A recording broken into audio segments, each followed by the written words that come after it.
Your father's voice was recorded last night. Listen if you dare. I have been listening to the small, secret places where you keep your remembering, the rooms you lock when you are tired and the pockets of your day where sorrow hides.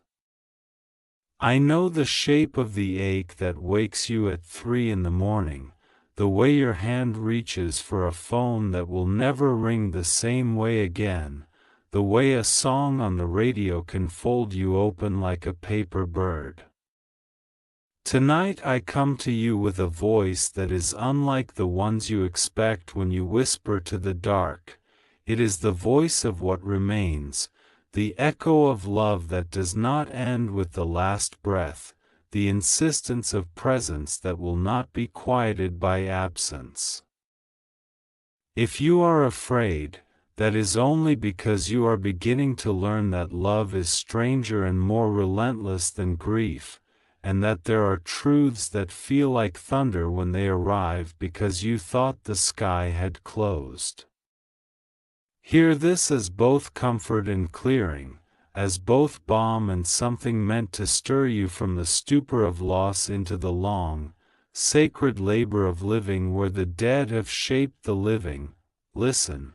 Your father's voice was recorded last night not because the world favors the dramatic but because there are moments when the veil between what was and what is grows thin and your hearing is sharpened by longing.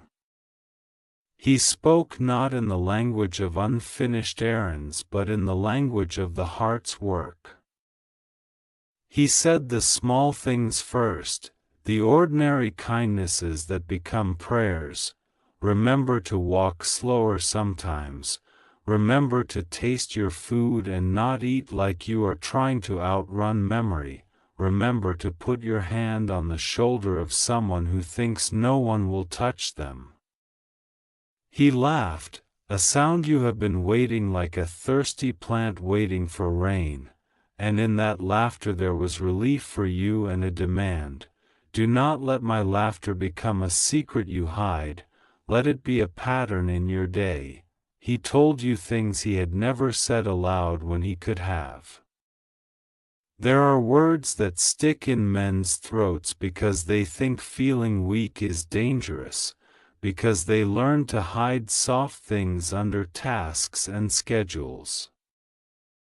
He spoke those soft things now, as if no time could be wasted on withholding. He said he was proud, and that pride is not a superficial trophy but a light he is leaving at the edge of your path so that on nights when you doubt your direction you might look for it and find your way. He asked forgiveness for the ways he failed you, the impatience, the silence, the moments when he chose other priorities and left you to be brave alone. Listen close, his apology is not an eraser for the past, but a bridge. Use it. Cross it. Say the things that needed saying back into the world, and if they cannot be said with another's permission, say them into the quiet so that your soul may stop carrying them like wet logs. He asked you to forgive yourself, which is a rarer and deeper mercy than asking you to forgive him. He knows, as fathers know, that the children's shoulders were never designed to bear all the blame. You will carry guilt because guilt is a shape that seeks a job, but hear me when I say guilt only helps when it becomes a teacher. Do not let it remain a prison warden. Learn what it has to teach you: humility, the call to repair, the vow to act differently, and then let it go so that you can build rather than merely atone. Your father's voice declared that he believed in the goodness inside you even when you could not see it. That declaration is a small miracle and you are permitted to fold it into yourself and make it a lasting thing. There was a warning in that recorded voice as well, not of danger in the cheap sense but of the slow erosion that comes from ignoring the life you were given. He said, do not put off the hard conversations that have been living like unattended weeds in your relationships. He said that the world will offer you reasons to postpone the things that matter, busier schedules, pride, the opiate convenience of small comforts, and that these reasons, one by one, will become large enough to swallow the person you might have been. Let his recorded plea be a siren. Call the people you love, forgive the people who need forgiving, finish the letters you have been writing in your head, go home when it is possible to go home. And when it is not, build a different kind of home in your presence and patience. He asked you to notice the small miracles, because small miracles are the scaffolding of that larger thing we call meaning. He wanted you to name the squirrels that live under your stair, to say thank you out loud when a stranger holds a door, to notice the way light falls through the kitchen window at certain hours and to find in that light the answer to questions that have only been whispered. He loved the tiny rituals, a cup of black coffee in the quiet, a hand on the steering wheel on a long night drive, the particular way he folded napkins, and by naming them he returned them to you as heirlooms that do not require permission to be used. Use them. Let these rituals become the bones of your days. He spoke of mistakes in the voice of someone who had learned their gravity. Mistakes are not always failures. They can be laboratories where humility and skill are forged if you are willing to study them without making excuses. He said, with a stern tenderness, that you must not let stubbornness be your crowning virtue. Stubbornness is necessary to stand against real injustice, but often it disguises fear of change. You have been allowed a stubbornness that kept you upright through storms. Now let that energy be redirected toward building, toward tending, toward learning the patience of gardens. Do not be proud when pride is the only thing standing between you and growth. There were confessions in the recording, not confessions meant to shock, but confessions meant to humanize. He admitted the times he had been jealous of others' ease, the times he had pretended to have answers he did not possess, the times he had been afraid. Confession is not for punishment, it is for clearing the way. It loosens the knots inside him so that love can move again. Take his confessions and let them teach you the dignity of honesty. You need not carry the legacy of perfection, you are permitted to be fallible and to become better because of it. He spoke of love as if it were a house with many rooms, fierce rooms, quiet rooms, rooms that hold laughter until dawn. Rooms that hold sorrow like a patient guest. He told you to let love be more generous than your fear, and to remember that love is not always expressed in grandeur. Often it is shown in the simple act of choosing the same person, the same values, the same small commitments day after day. He urged you to protect your capacity to love fiercely and yet softly, to resist the cheapening of affection by cynicism. When the world pressures you to harden, remember his voice asking you to remain soft enough to be hurt and brave enough to be healed. There was practical counsel too, because those who love you want you to live well in the world they are no longer navigating. He told you to take care of your body as if it were a temple because it houses the soul's work. And to take care of your mind because it is the instrument of your compassion.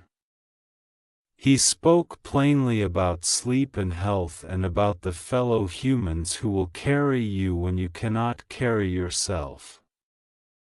He named the names of people who have been faithful in ways you have not noticed, and asked you to notice them, to tend them, to pass on the gratitude you had never thought to say.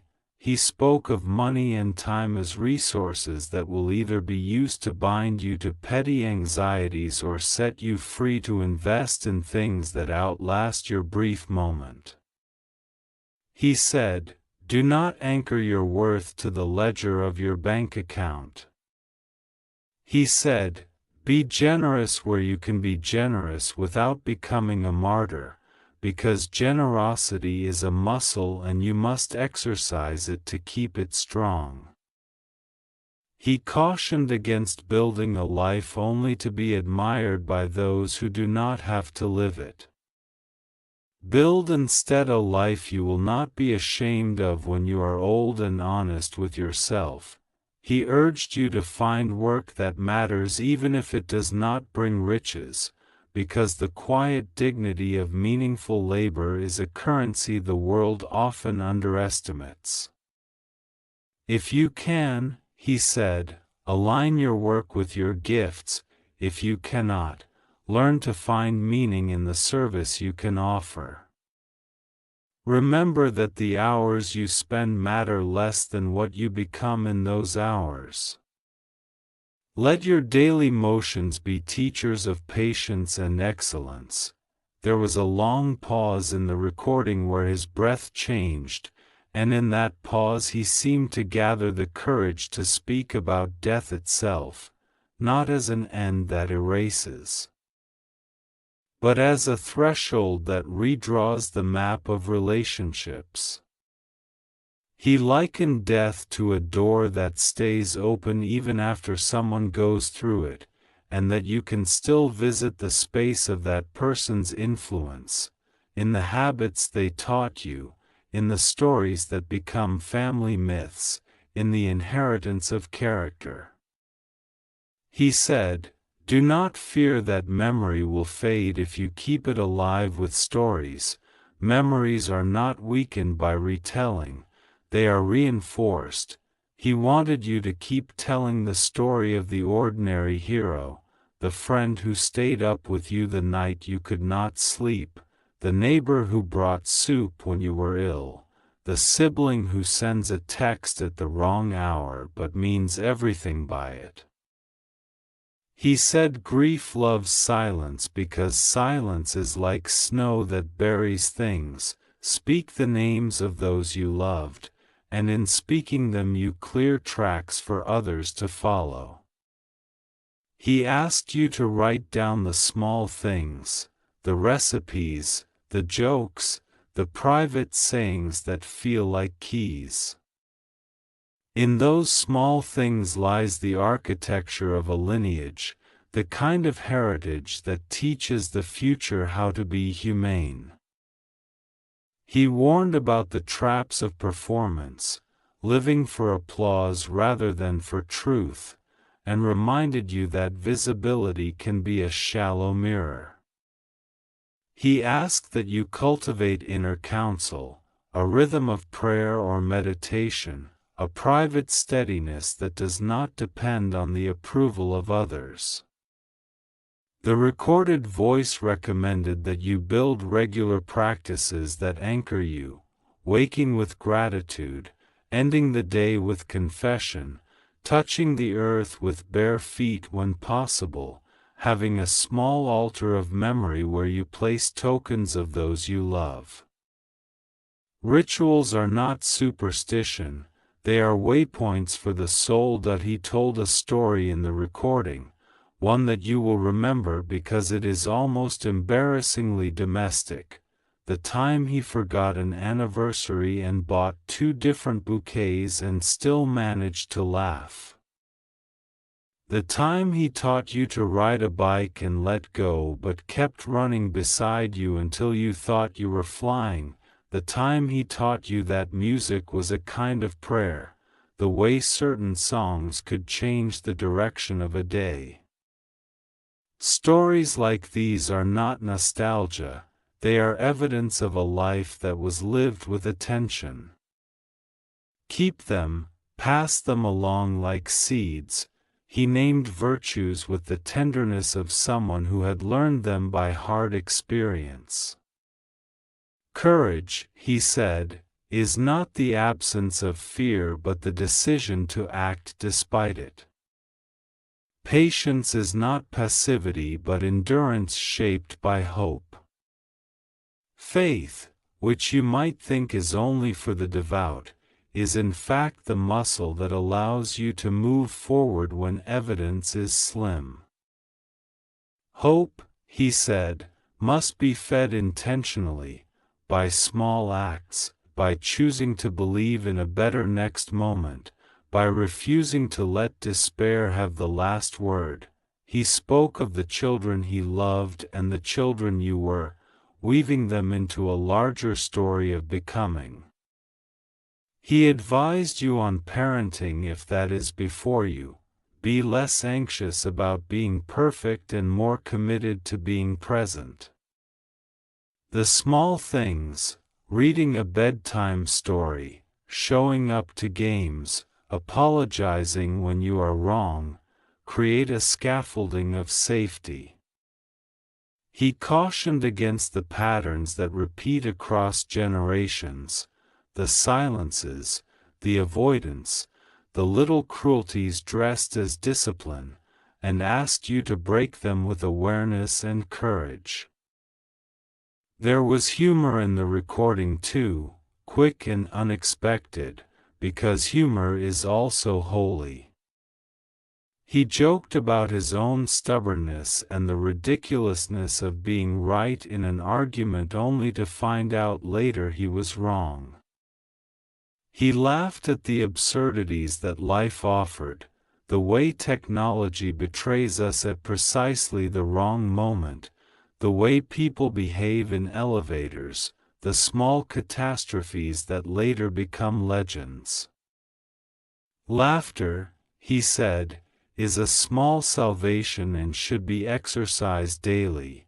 He issued a challenge that sits like a coin in the palm of your hand. Live a life your future self will thank you for. Do not waste the days in habits that erode what you most want to protect. Invest in friendships the way you would invest in a garden.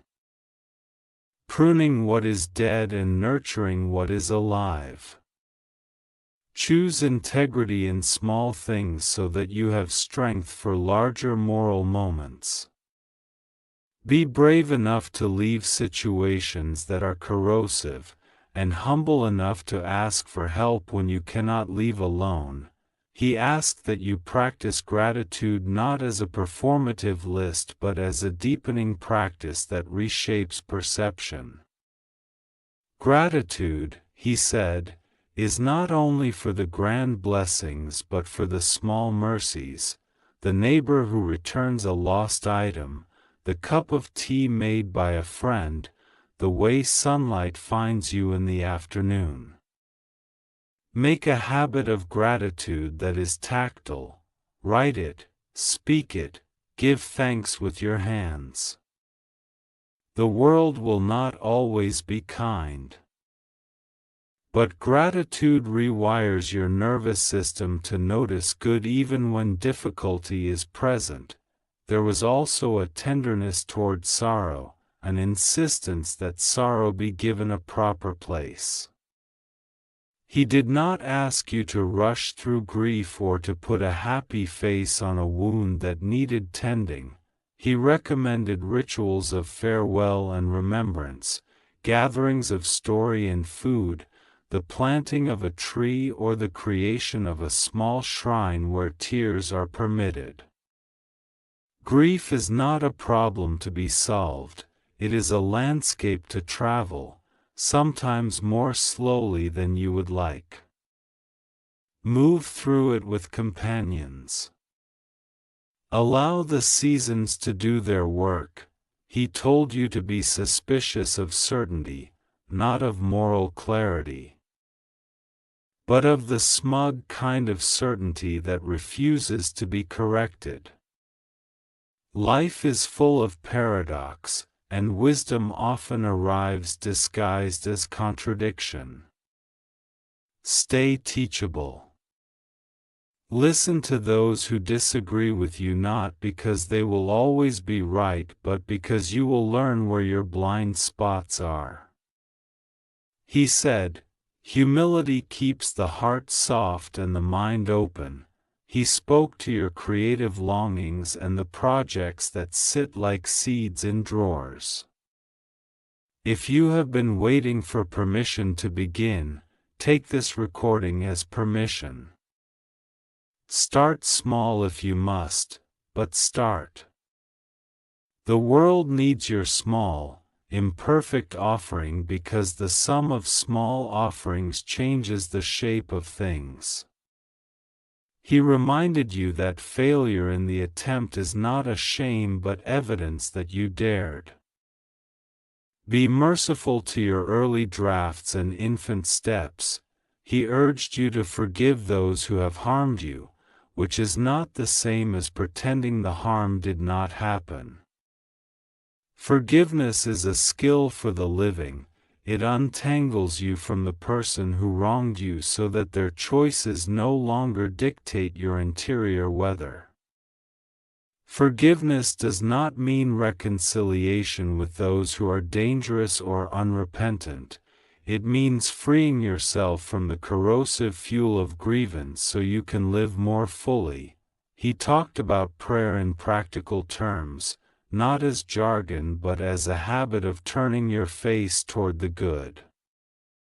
Prayer can be a fierce armament in lonely nights and a quiet habit in ordinary days.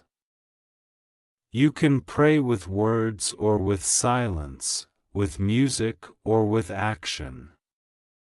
The point is not the form but the orientation of your heart toward something larger than your immediate appetite.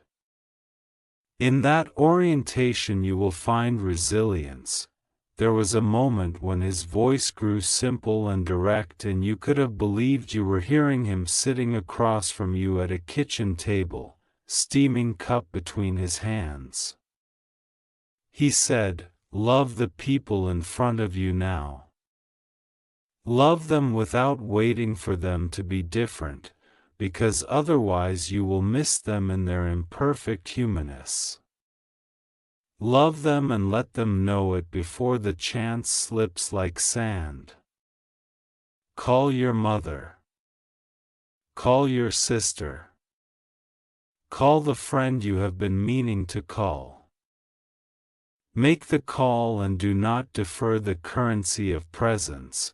He asked you to honor the dead in life by living well. Honor is active. It is not simply remembering but embodying the virtues that made someone worthy of memory. When you honor, you carry forward the best parts of those you lost.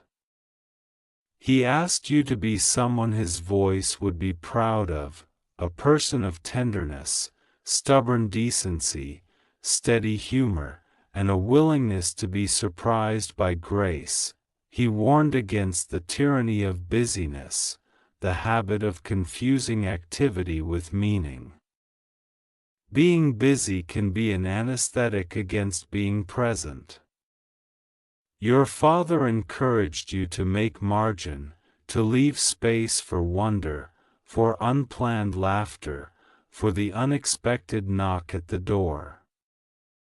He told you to guard time the way you would guard your heart, because time is not recoverable. He spoke of reconciliation with people you thought beyond repair.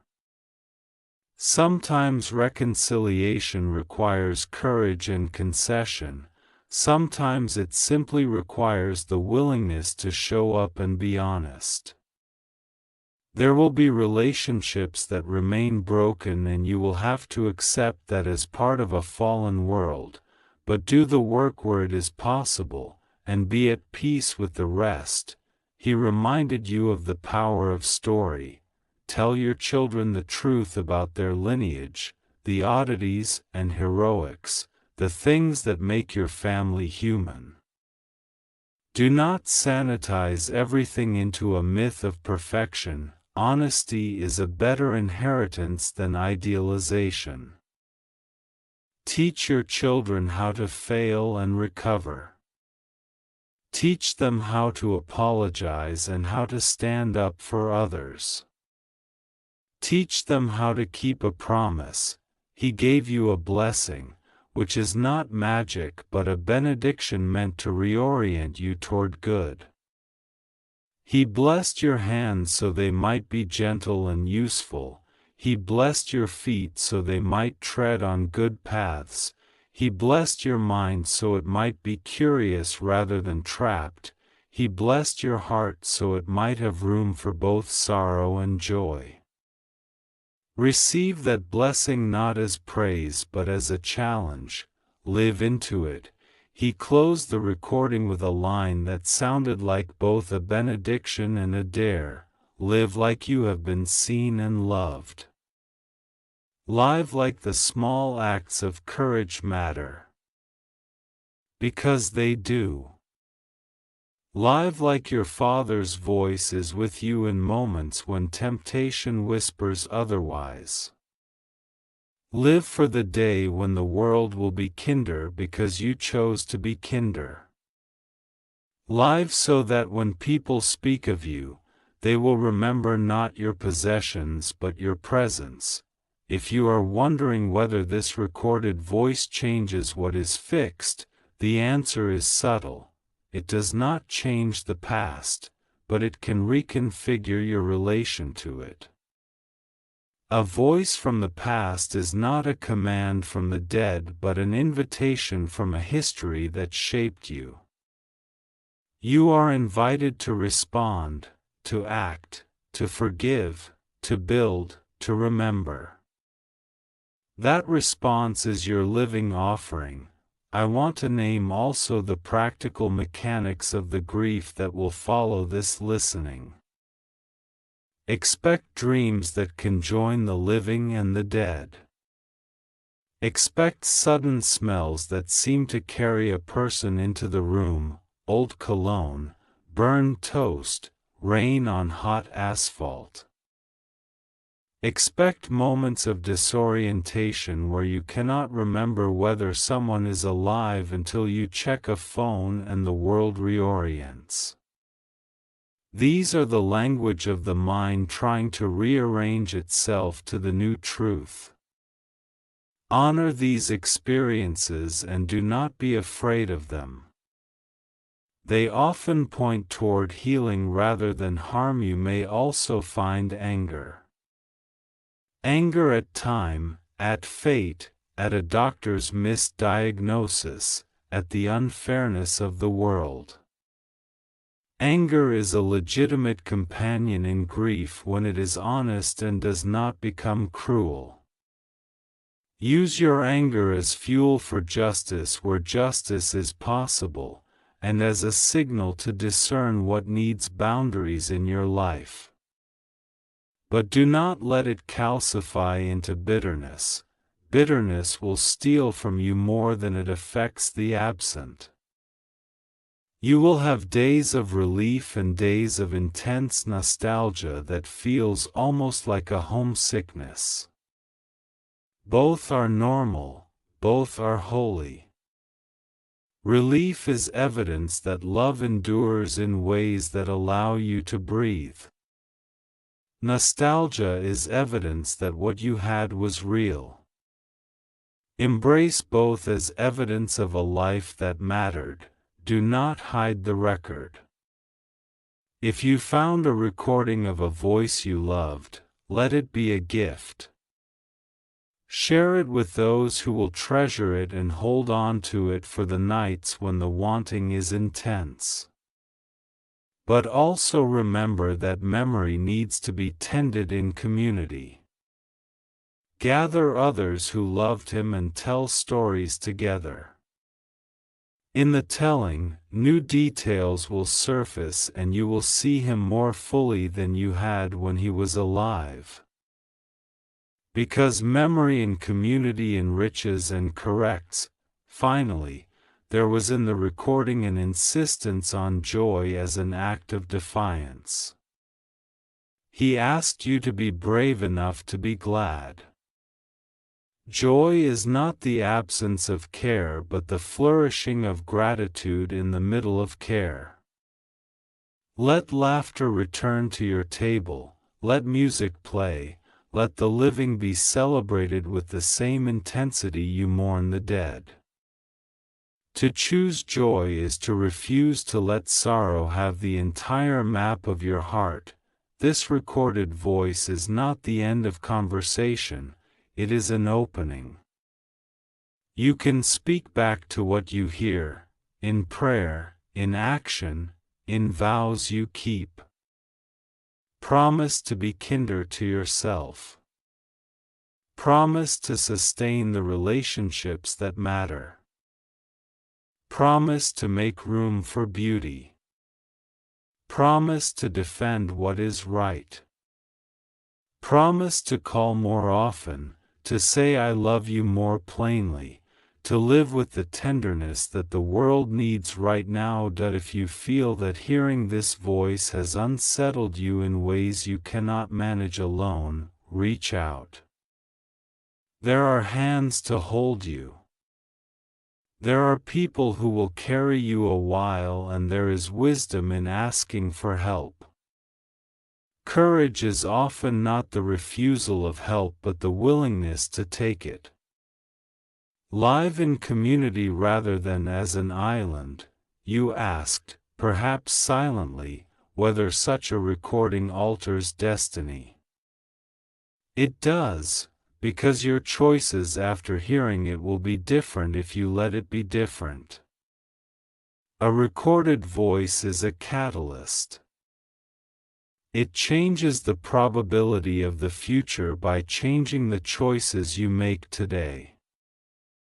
Use that change, and finally, remember that being watched by love is not surveillance but care. To be seen by someone who loves you is to be given a mirror that tells the truth in order to help you. When your father's voice recorded itself into your night, it was not to spook you but to steady you, to hand you a lantern and say, "Walk this way." Walk through your grief as if it were a landscape to be crossed and a garden to be planted, for in the crossing you will cultivate depths of compassion and strength that only such passage allows. Be brave. Be tender. Be true. And when the night feels heavy, play that recording again. Let the cadence of his words find the place inside you that has been waiting for permission to be whole. Live as though you have been loved into being, because you have. Hold this recording like a small lamp. When the road is dark, let it remind you that you are never truly alone. Breathe. Step forward, and carry his voice into the ordinary acts of your days so that in living fully you honor him and become the answer he hoped you would be. And remember, his voice still lives within you, guiding, protecting, and reminding you that love never dies. If this message touched your heart, don't forget to like, share, and subscribe for more divine messages that keep you connected to the light.